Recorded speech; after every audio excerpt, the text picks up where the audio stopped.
ہماری فکری کمزوری کی بنیادی وجہ ہماری معاشی کمزوری ہے۔ جب ہم اپنی بنیادی ضروریات جیسے خوراک سے بھی آزاد نہیں ہوتے، تب بھوک کا خوف ہمیں اپنی گرفت میں لے لیتا ہے۔ یہ خوف ہماری فکر و خیال کی آزادی کو چھین لیتا ہے۔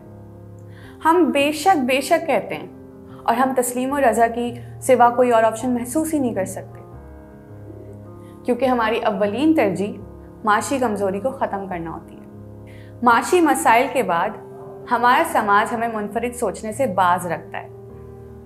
ہم سماج کی پابندیوں میں عافیت محسوس کرتے ہیں اور سماج کی دی ہوئی حدود میں زندگی گزارتے ہیں۔ یہی وجہ ہے جو ہم مخصوص سانچوں سے باہر ہی نہیں نکل پاتے اور نسل در نسل ارتقاء اور تبدیلی کے اثرات کے خلاف محاذ بناتے چلے جاتے ہیں۔ انسانی آزادی کی بنیاد فکر و خیال اور اظہار رائے کی آزادی پر ہے۔